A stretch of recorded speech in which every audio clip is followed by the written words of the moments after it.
interessante que a bebida acaba sendo até uma forma de status na sociedade Sim. hoje, né?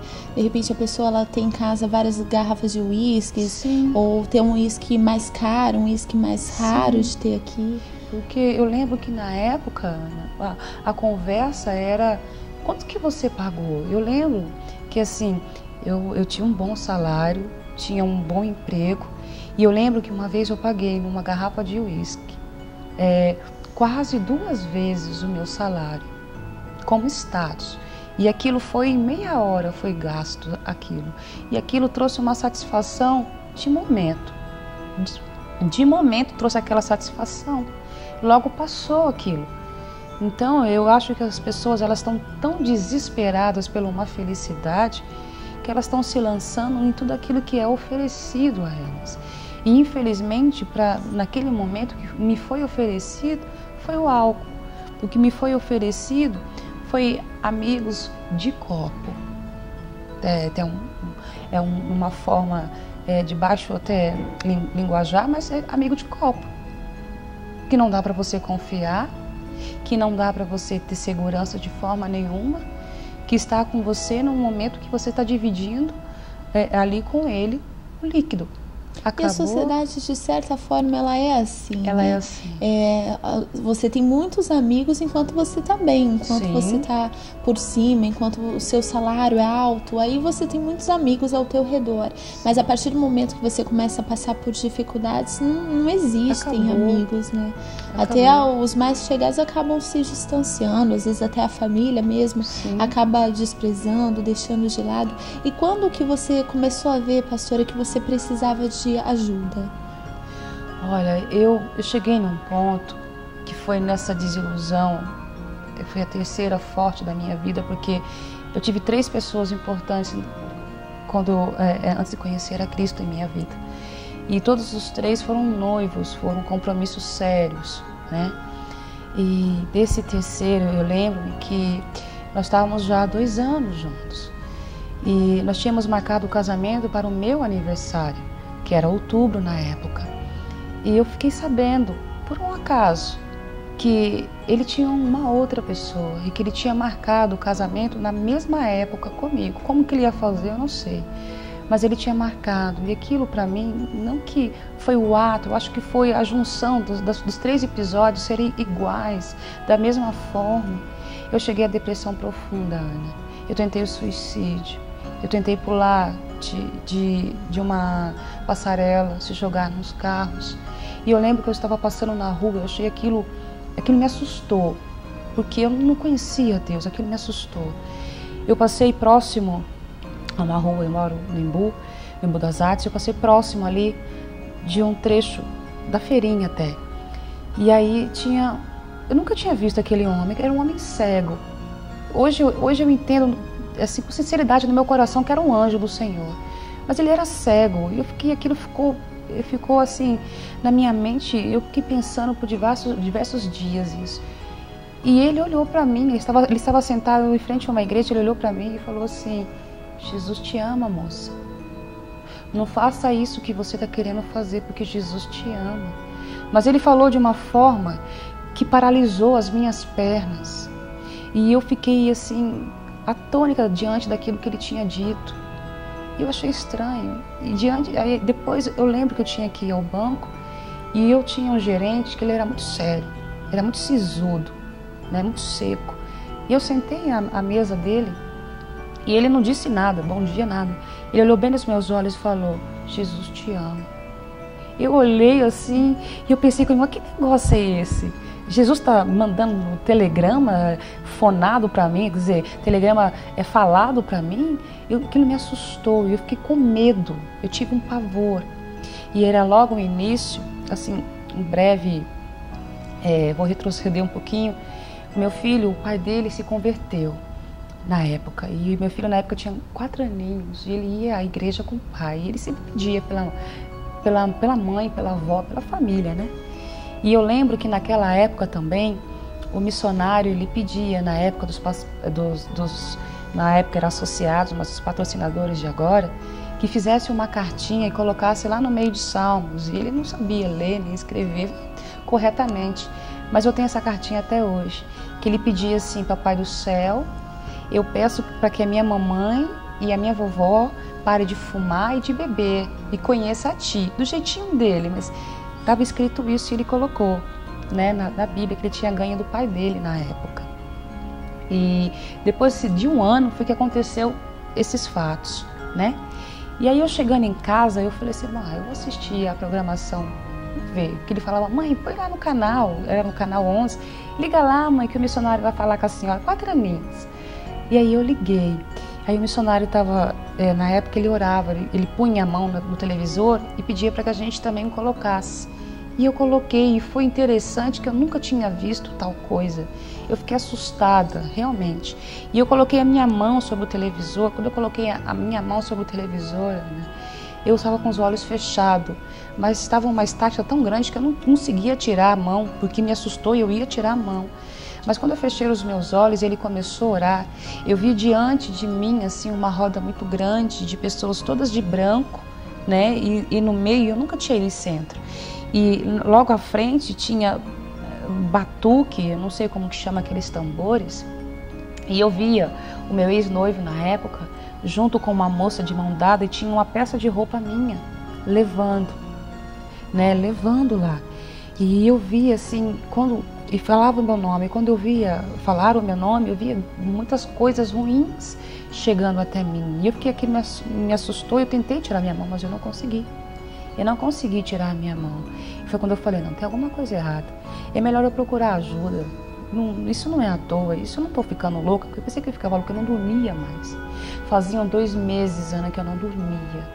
Faziam 2 meses que eu não comia. Eu ficava andando na casa, arrumando uma forma de tirar a minha vida. Eu, naquela época, desses 2 meses, eu emagreci 30 quilos. Eu fiquei pele e osso, eu fiquei muito magra mesmo, sabe? E aí, através desse ato, eu falei: bom, eu vou procurar ajuda.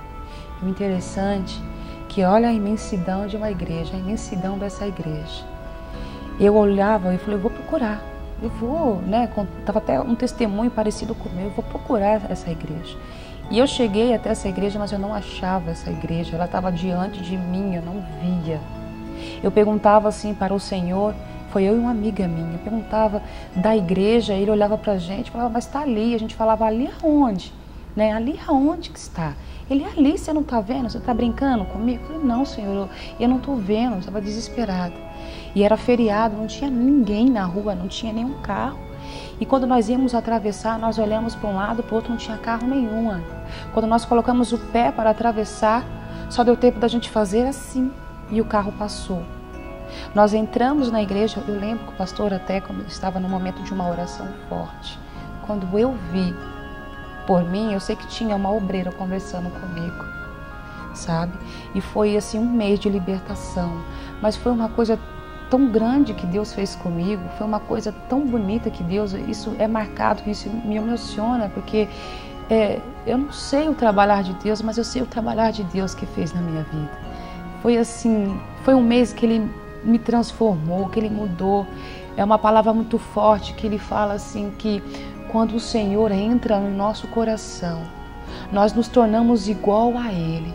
E as mesmas obras que Ele fez, nós faremos maior, porque Ele não está mais conosco. E eis que diz a palavra do Senhor, que não somos mais nós que vivemos, mas Ele que vive em nós. Os meus olhos abriram de uma tal forma, Ana, que até o vento que batia no meu rosto eu sorria. Era diferente, era uma coisa diferente, e Deus me limpou. Nesse mês Deus me limpou, me batizou nas águas, e eu batizei no Espírito Santo e fui fazer a obra. E disse: eu não deixei mais a Deus, e Deus falava comigo como estou conversando contigo agora. E eu olhava para o lado, porque eu não entendia, eu era muito nova, eu olhava para o lado, eu olhava para o outro, e eu não entendia, mas eu sabia que era Deus. E eu buscava Deus assim, Deus foi me usando, e Deus foi me trazendo para a obra, e Deus foi me lapidando, Deus cada vez mais foi me preenchendo, foi uma coisa muito bela, foi tremendo o que Deus fez comigo. E como é que foi para a sua família ver essa mudança, Sandra? Como diz a palavra do Senhor, né, que ele não veio trazer paz, ele veio trazer a espada, né, ele veio trazer a guerra. A minha família não entendeu, Ana. A minha família, ela propôs na época assim, entre eu ou eles ou Jesus. Eu lembro que a minha mãe falava assim, ó, se você for seguir os crentes, você pode arrumar a tua roupa e ir embora. Os meus irmãos falavam assim, você esqueça que nós somos irmãos seu. E é uma luta que a gente não consegue entender, porque é uma luta espiritual. Não entende. Né? Antes você fazia eles sofrerem por causa da bebida. De repente você está liberto da bebida, uma pessoa temente a Deus, e eles não conseguiram aceitar. Não entendia. Ao ponto que eles falavam assim, Ana, que eles preferiam a velha. Eu falei, essa daí não volta nunca mais. Nunca mais ela volta, porque essa morreu. Nunca mais ela vai voltar. E eu lembro que eles ficavam um bom tempo. Foi uma luta, mas o meu coração estava em paz. Eu estava em paz, eu estava feliz. E eu sei que foi um trabalhar de Deus, porque nessa época foram 2 meses nessa luta. Nesses 2 meses a minha mãe se converteu. Glória a Deus. E minha mãe hoje ela é obreira da casa de Deus. Minha mãe ministra a palavra na casa de Deus. E um a um os meus irmãos estão indo. O meu irmão, a minha cunhada, as minhas irmãs, os meus sobrinhos. Se naquele momento eu tivesse recuado, no meio daquele desespero de querer a minha família unida, eu teria perdido eles para todo sempre. E como é que foi chamado para você, pastora, de repente largar tudo e vir fazer a obra de Deus? E se colocar à disposição de Deus? Não foi fácil, porque você estudou, você sabe. A gente estuda e a gente almeja, Ana, crescer. A gente almeja naquilo que a gente estudou, usar em benefício, né?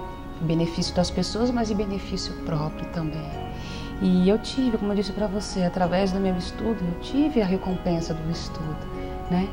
Mas chega um ponto que Deus vai trabalhando no seu coração, e eu lembro, e eu queria fazer doutorado, mestrado, doutorado, e Deus falou, chega, porque você fez administração, não para você administrar a empresa, mas para você administrar almas ao meu comando.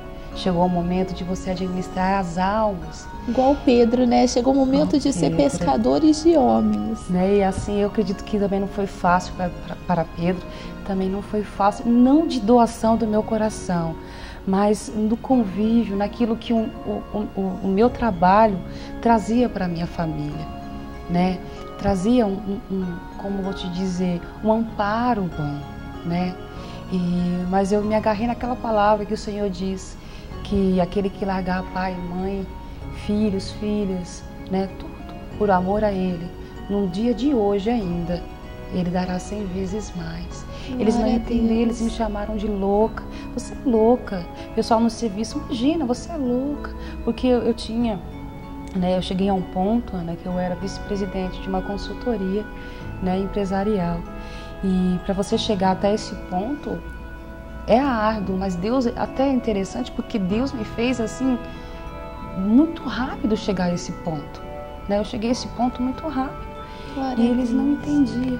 Mas eu, e hoje você administra almas, né, pastora? Administro almas. Glória e eu a Deus. te digo, é uma satisfação grandiosa, Ana. Quando alguém chega assim, nós sabemos que é o poder de Deus e exalta o poder de Deus. Mas você saber que você contribuiu, saber que você foi até o inferno para resgatar uma alma das mãos do inimigo, de você transmitir a palavra e a unção do Senhor para aquela pessoa. Oh, meu Deus sabe que meu Deus está presente aqui e Ele sabe da alegria do meu coração para estar falando isso. Não tem nada que pague. Glória a Deus. Obrigada pelo seu testemunho, pastora Sandra. Agradeço. Tenho certeza que tocou o coração de muitas pessoas que estão em casa nos assistindo. Creio que o poder de Deus, ele é grandioso e esse poder, ele está alcançando a sua vida agora. Eu vou falar para você agora a resposta do Você Sabia? A resposta é Lameque. E ele foi esposo de Ada e de Zilá. A nossa pergunta foi: quem foi o primeiro bígamo citado na Bíblia e quais eram os nomes das esposas? Está lá em Gênesis capítulo 4, versículo 19. O nosso programa ele chegou ao final. Fique com Deus, fique na paz. Tchau.